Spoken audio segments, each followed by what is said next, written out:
De Grote Tech Show wordt mede mogelijk gemaakt door Orange Cyberdefense. Van strategie tot uitvoer, jouw cybersecurity in vertrouwde handen.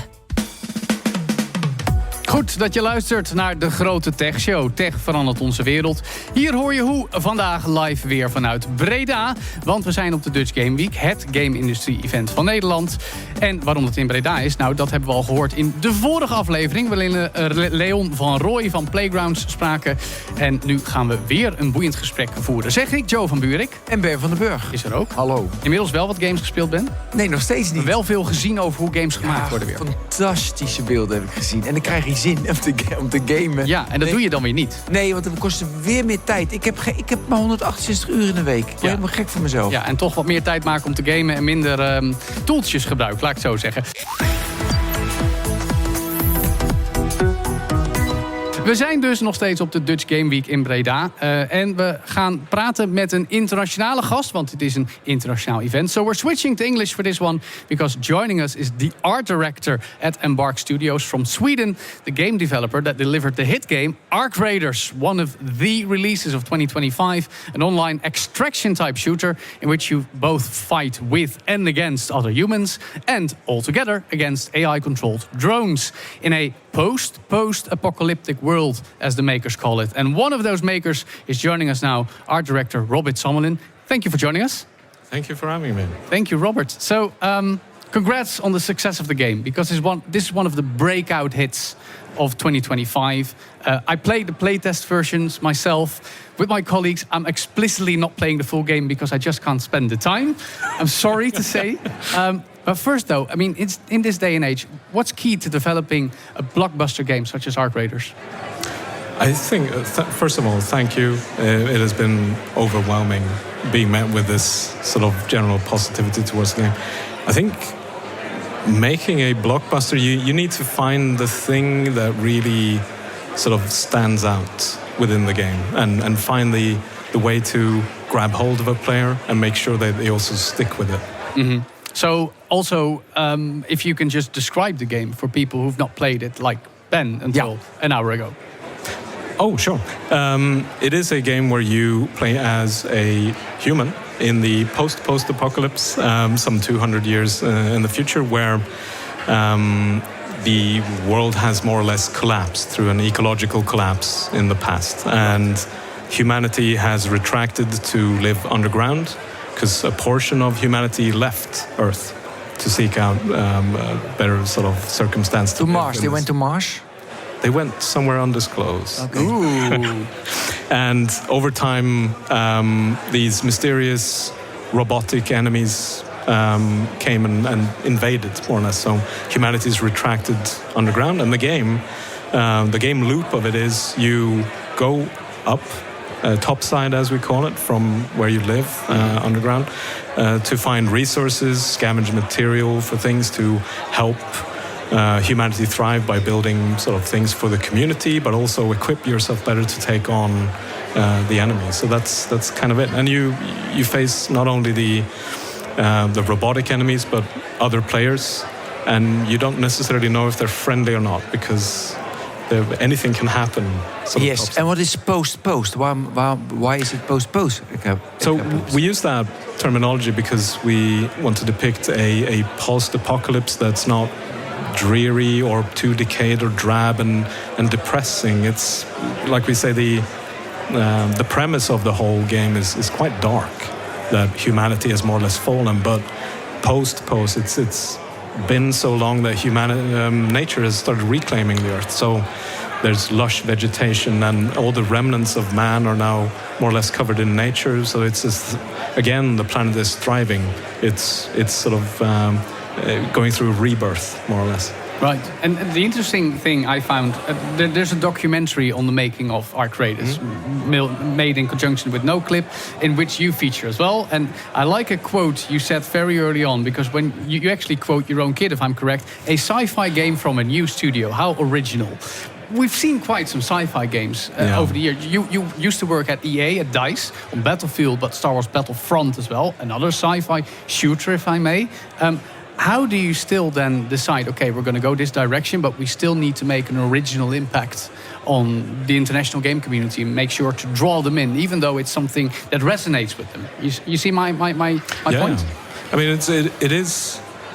Sci-fi is such a grateful genre to dip into because you can take a lot of freedom in expressing game design through these monikers of the unknown. Mm-hmm. But our challenge that we set up for ourselves is we want to make a sci-fi world that is fully believable, that it feels plausible, and it needs to be its own. It cannot echo other sort of sci-fi IPs. We really didn't want to be a game that sort of reads as derivative. So, in part, it's the challenge of having all these affordances for great, interesting game design.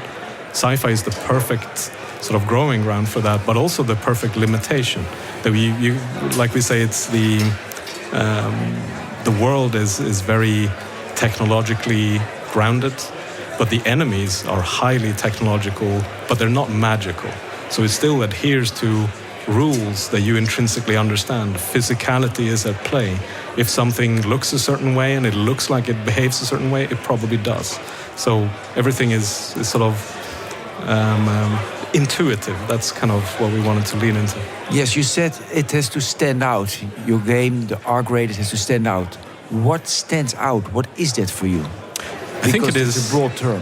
Yeah, in part it is the overall sort of charming presentation of it. That we lean into the sci-fi expressions of it, but we still keep them familiar enough and grounded enough that you can recognize them. Like one of the outfits in the game is inspired heavily by the outfit Steve McQueen wears in the racing movie Le Mans. I love that. Yeah. So we took that as a basis and see how can we skew this and add to it to make it work in there. And that's a constant challenge in the way that we've described the direction for it, that anything can fit if it sort of adheres to the inherent rule sets of the game. And that's a growing ground for expressing new things and bringing in unfamiliar or unconventional influences and make it work within it. And how do you keep the balance between unfamiliar, that it's too far away for the player, and that they still feel the connection with a character, for example, or a dress or an outfit? I'd say that sits in a ratio that you need to have enough recognizability that you can kind of intuitively understand what either the outfit represents or what the enemy looks like. I'd say it's a ratio. It's almost a percentage in a recipe. And is that your own taste, your own feeling, or you test it with 100 people and then it's a yes or no? So we've built throughout, since we've developed this game for so long, it's become second nature to almost everyone in the team what the game is all about. And we have a very simple, almost handbook that describes what the art direction is and how it works, and everyone embodies it. So it becomes second nature. Everyone feeds into this sort of creative vision. But it's an opinion of your team, and it's not focus tested. Yeah, focus tested data. People, do you like it? No, we have focus tested, but only after the fact to see what people like and to what degree. We trust our own intuition enough, and I think that's served us quite well thus far, that our intuition is, over all these years that we developed it, we've sort of developed this intuitive mindset of how it works. So it's I don't necessarily think one should test too much to see what public opinion is, because I'm of the opinion that if everyone likes something, then it's perfectly mediocre. I love to hear what people hate about things, because if someone hates a thing, then I know someone else loves it. And being this kind of polarizing in a way, I think it's a hallmark of good taste. Oh, well, I find that an interesting point. But before we get back to that, you left DICE and EA with a lot of people to form Embark. Yeah. That also must be liberating, because if I may, EA is renowned for a lot of focus testing and data-driven game development. Now you're doing things rather differently at Embark. Am I correct? Yes, we set out to make games in a very different manner with Embark. It's utilizing the full capacity and the full strength of small teams, emerging technology and developing new ways to do things, and be creatively expressive and creatively efficient as well. So, but of course, like I've said before, it's a bit of a foolish errand to immediately develop a new IP. It just grows and grows. But can you share some examples of those immersive technologies then? Sorry? Those upcoming technologies which you just alluded to, which sort of new tools and such that you use? We tried to develop a way that we can produce these game worlds, these maps in the game, that would take forever with a fairly large team in the previous studio to make. Right. And we combined our sort of knowledge in photogrammetry, where you basically photoscan areas and build separate assets from them. Mm-hmm. We used our own sort of tooling that we developed for basically populating the environment. No one is hand placing all the small details. We can define density of grass and bushwork and rubbles of rocks, etc. So we could achieve very believable environments in a fraction of the time in which we would before. And we explored more and more ways to do this with other things, like our character creation. How we make characters in the game is very out there compared to how one would otherwise do it. Yeah, because when I read about Embark, I liked a lot that you first made the tools like you just described, and then made games. Yeah. And I was thinking immediately, because I think more about business, are you exploring, not exploring, but are you giving also the tools to other and to other with companies, developers? Developers, and ask a licensing fee for it, or is it only for yourself? No, we started early on. We're part of the Blender Foundation. We're a studio that primarily uses Blender for all things 3D. There are exceptions. Yeah. Animation and some character work, of course, need to use other software. So we developed a lot of our own tooling, not only for software like Blender or Houdini and these sort of processing pipelines, but also Unreal.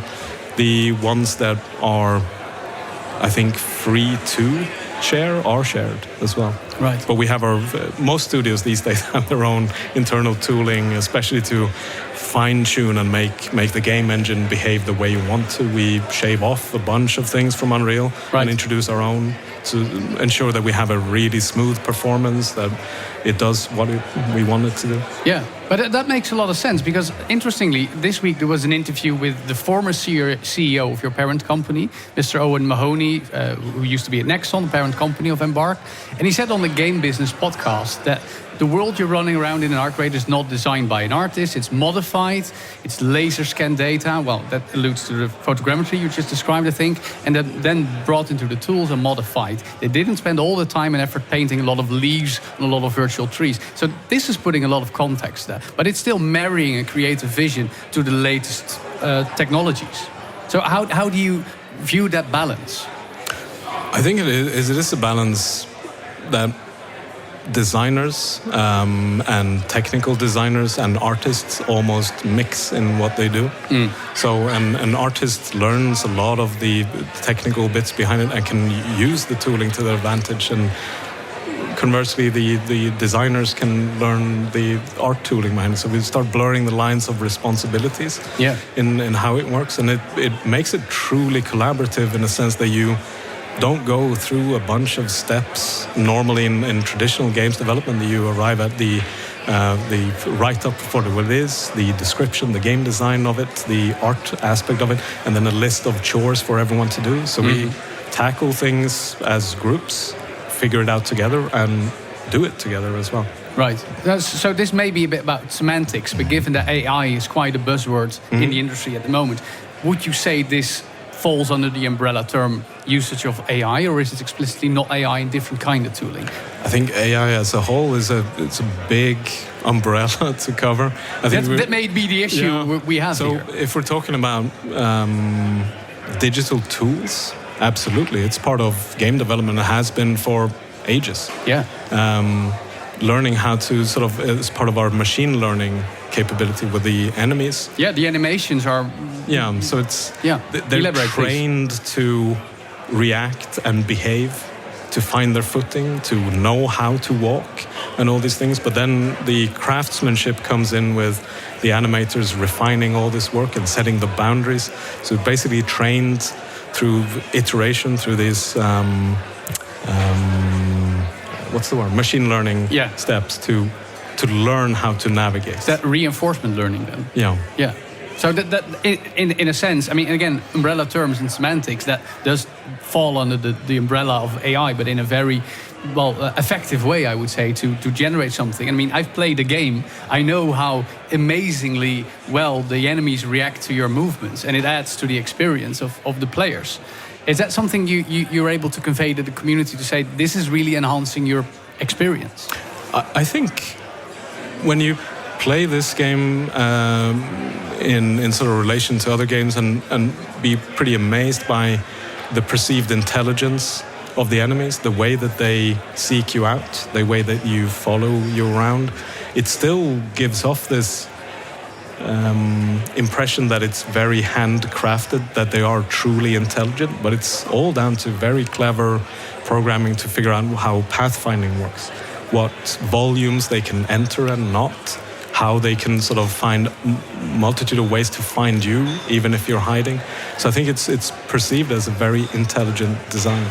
Yeah, so I was thinking about the budget, because you have a certain budget to make the game. All those years, started in 2018. You even made a pivot. You have to talk about the pivot. Oh, yeah. That's also really funny. Well, tell us, Robert. Oh, first the pivot.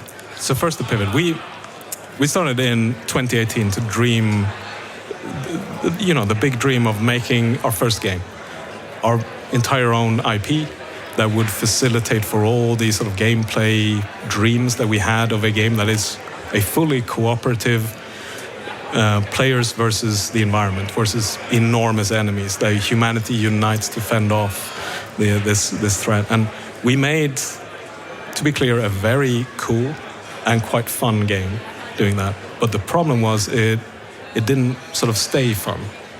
It was fun in short bursts, in a short period of time.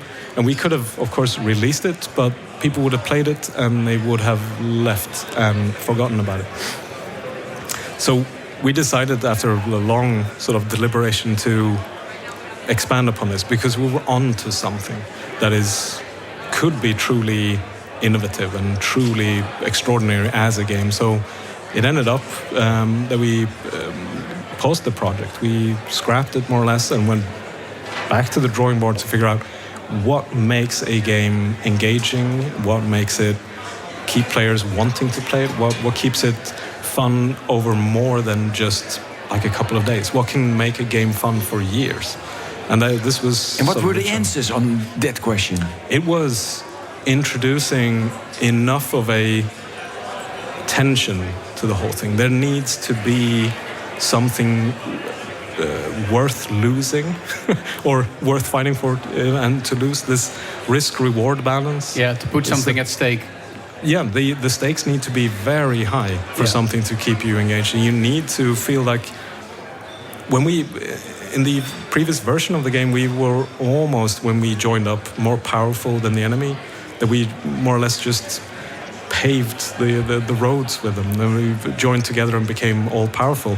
And this was, of course, part of the problem, because you're not going to have longevity by being all powerful. So we switched the dynamic completely. You're completely overwhelmed by the enemies.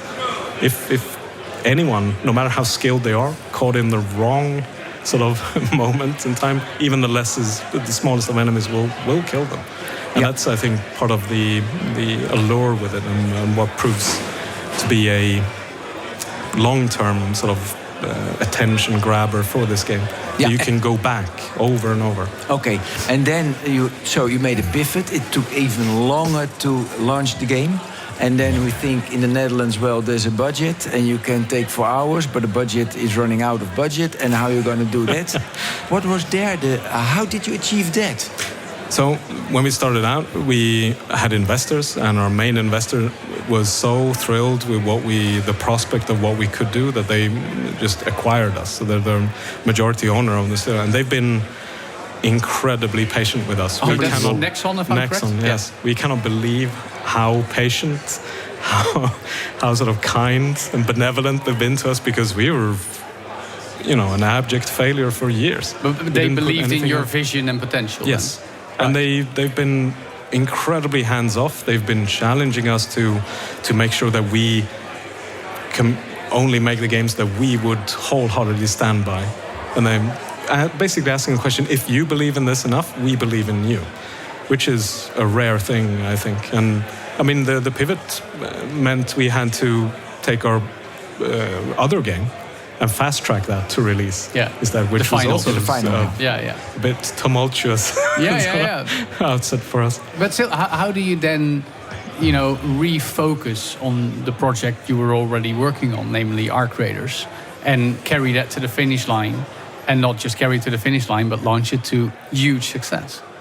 I think it's a credit to the team as a whole of understanding the problem space. I think a lot of us, me included, felt a slight sort of deflation almost, that we're pausing and if not even cancelling this and have to rethink, because we all felt we were onto something. But I think everyone recognized the problem at hand. So then became instead the spur of, let's figure out how to make this shine. Let's bring back a bunch of all these ideas and refactor them to something that puts everything a bit on end. That we introduce this tension and ambivalence when it comes to meeting other players.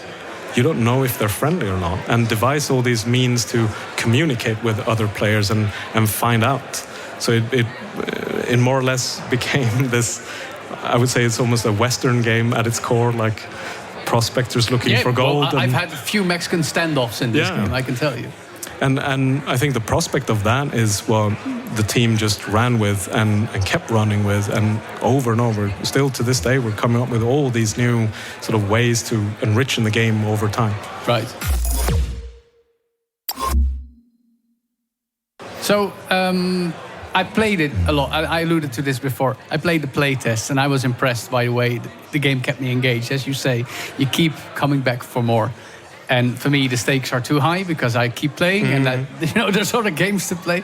But still, it's the creative vision and the post-post-apocalyptic setting that drew me in.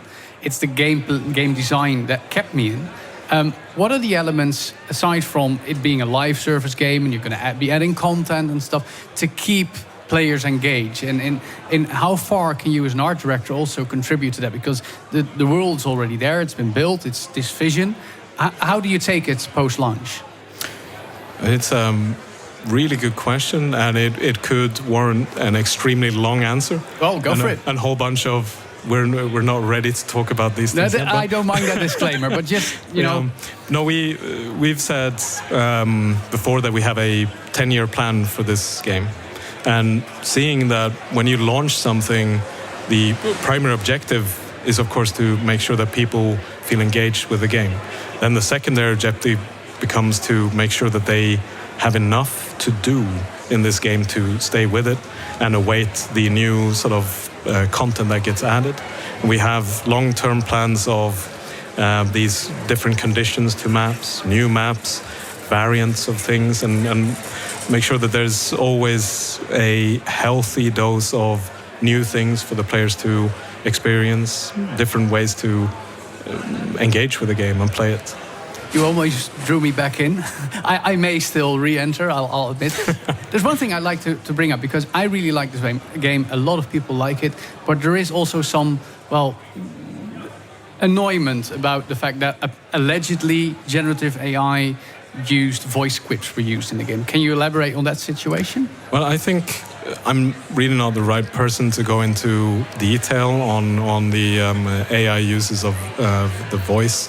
It is, I think we're coming out with an article about this that will dispel a lot of the assumptions in there. So it's a very nuanced topic, and without going too much into, because I'm, again, not the right person, it's really not what people think it is. No, but maybe you can elaborate why, because from an outsider's point of view, because I'm an outsider, I think, what's the problem? So can you elaborate why it should be a problem?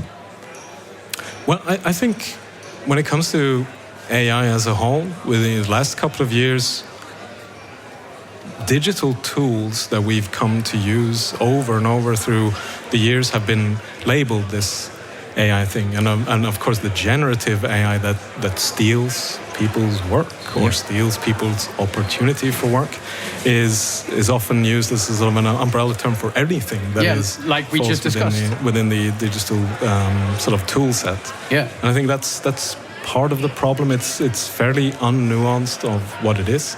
And I think most people are getting more and more savvy and understanding of that they can spot what is generated things and what is crafted things. Yeah, and then people always said, well, in 2-3 years you cannot see it anymore. You cannot see that it's you cannot generated. discern it anymore. Yeah. You mean? Are you agree with that? No. I think the of course not. Then go on. No, but I mean, we see these people data mining new releases. Oh, that's a generative AI placeholder and it should be removed, and then that happens. But then the community's fed up, and I'm with Ben here. Sometimes I'm like, you don't really understand game development behind the scenes work all the time. No, I know. I can't speak for other studios, and I certainly don't want to, push someone in front of a bus in doing so. But I can understand why there is an allure to use generated content to set up at least templatized things or placeholder things that you can reiterate upon. Because games development is a complex beast. It's like we keep saying, it should almost be impossible to make a game, but somehow it happens. Yeah. And I think for a lot of studios, especially ones that are short-staffed, it's a time-saving component. And I think, in my personal opinion, I think it's fine if you use that as placeholder things. Yeah. But I don't think it belongs in a product that is... It shouldn't be in the result product, you mean? No, in that way. Not in my personal opinion, because there is so much skill and there's so much thought and there's so much love put into all things made that by slipping up you would sort of devalue it. And I don't think anyone intends ever to do that. Everyone wants to showcase what they've done with pride because they spent years doing it. They spent years learning it. But this is my point, Robbert, because I played your game. I enjoyed your game. I see the discussion online. I heard you speak with Leon on stage here at the Dutch Game Week. You tell us how you designed those, how you thought up this amazing world, all these character designs. And that gives me the feeling that this minor backlash, if I may add, isn't justified, seeing the effort and the creativity you put in there. And that puzzles me. You catch my drift? Not really. I'm not sure why people are fed up with allegedly something happening, whereas we can clearly see the creativity and love that went in there. But there's part of a semantic discussion surrounding it. Well, I think in any field, be it games, films, whatever cultural expression there is, if there's enough praise for something, you will always want to find that little thing. This little thing that doesn't check out and now it's bad. Point at, but again, I think it's too binary what the discussion is, and with enough nuance of understanding what it actually does, then, people will always have opinions. I think. Fair. Yeah, Robbert, when you are the art director of Our Greatest, then I think you have to. I mean, it looks beautiful. Thank you. And you had a few quotes on stage that I would like to know more about. Oh. You said idea is much more important than execution. And in my opinion, you can have millions of ideas there. You can generate them with AI or they are on the internet. But execute really well, it's difficult. So, because you have another opinion, I love to ask you, how do you see that? Oh, well, I should maybe elaborate that the execution, in my mind, shouldn't take the upper hand of the idea.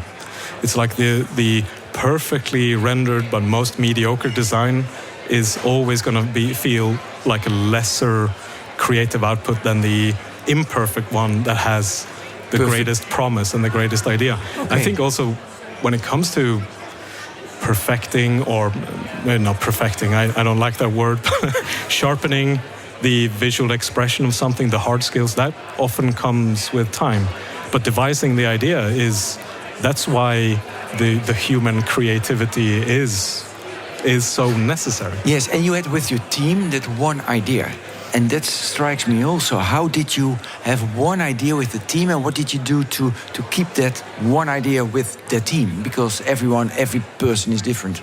Yeah, that's part of why a solid, well understood and well agreed upon direction is needed, be it design direction, creative direction, art direction, audio direction, that everyone understands the principles and the framework around it. But what defines the framework is also up to the team to feed into. What we've done with this project is define these basic pillars of the direction, but also have the team define them for us. Because as a leader within a team like this, they don't work for you, you work for them.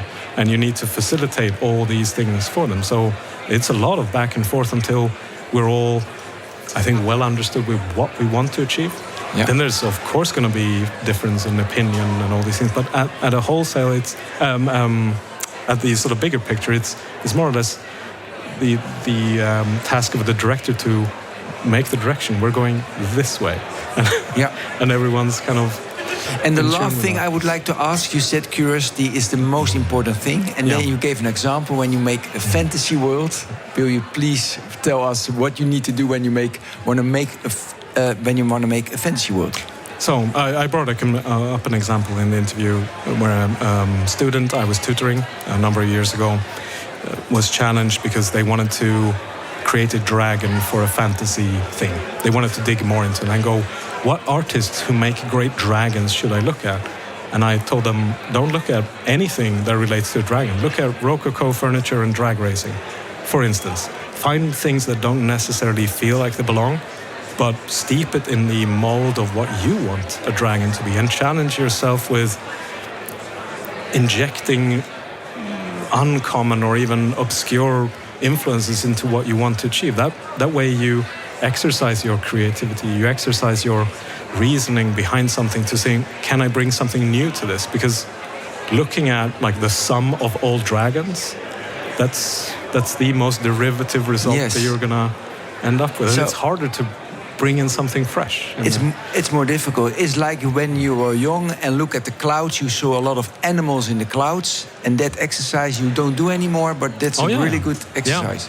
I encourage everyone to nurture their curiosity of things. If there are things that generally disinterest you, figure out why they don't interest you and see if they can interest you in a way by prodding at it. But that's also interesting. You said with every prop you make, you ask yourself why. And I thought when you make a tree or a car, I mean, why? Yeah, it's a car.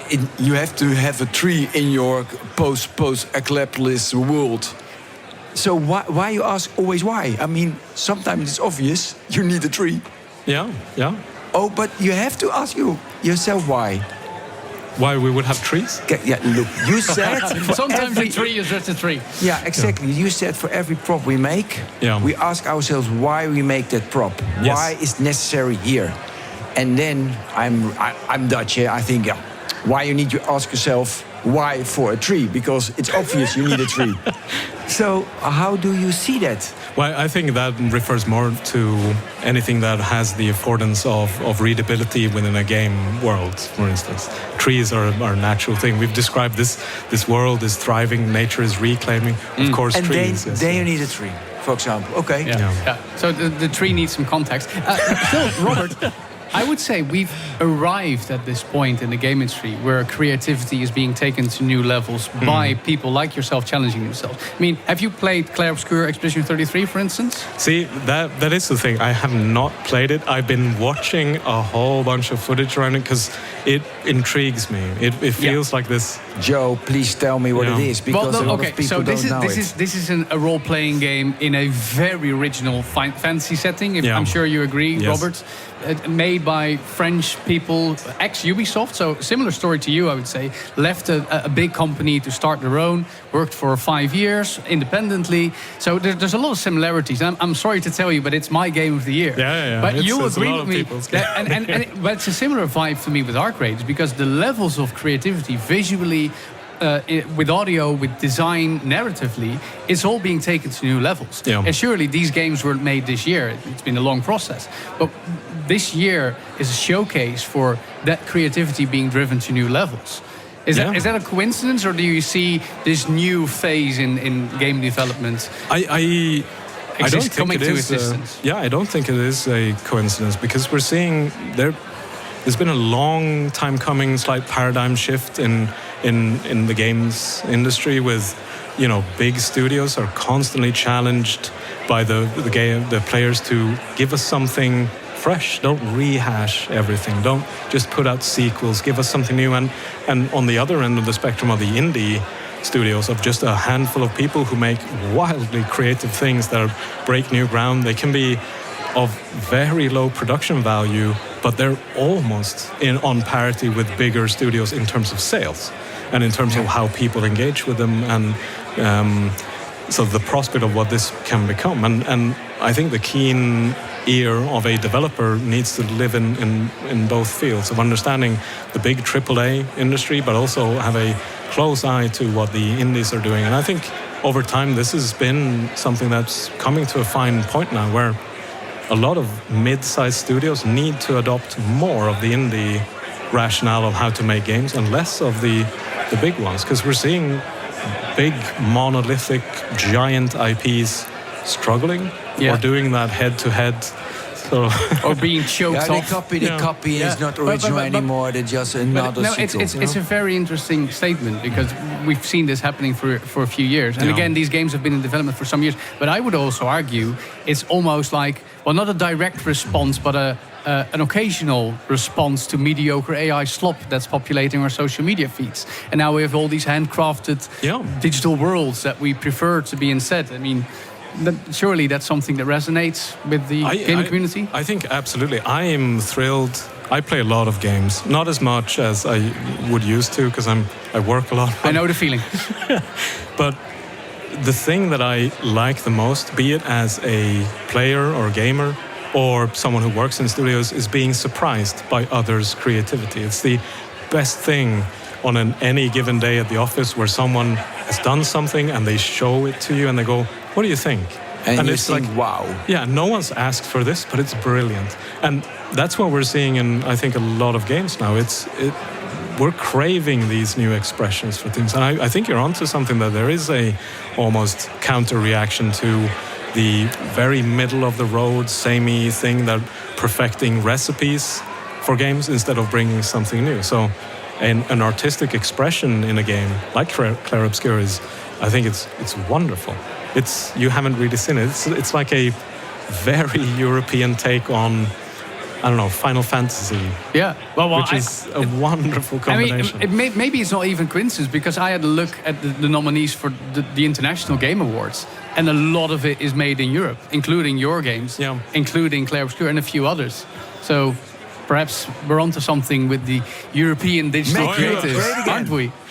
Well, I was asked a number of years ago what defines the European style. Oh, and that's please share. That's an enormously difficult question. But I think there is a lot of sort of history that comes with all the different territories in Europe, and I think there is a higher tendency to lean into other mediums to inform what a game is. You can see a lot of inspiration in recent games, especially indie ones, especially European ones, that dig through sort of old literature, old paintings, comic books, stage plays, all these things that are not necessarily game material. They don't necessarily look to the most recent superhero blockbuster to find something. They look to an obscure Jacques Tardy book or something. Yeah. Plato Plato from the Greeks, really old, and that they bring into life, for example. Yeah. And I think maybe that is, if we're talking European sensibilities, it's looking outside of convention. Someone told me Europeans are pretentious. Pretentious or looking outside of convention. Yeah. That's the question. Maybe the same thing. But we'll close off with that wisdom. Thank you so much for this chat. Robbert Sammelin, art director at Embark Studios, responsible for the hit game Ark Raiders. Tot zover voor nu. Luister de Grote Tech Show juist ook als podcast. Want vanaf elke donderdag ook onze analyse in de wereld van tech. En elke woensdag een nieuw interview in de feed.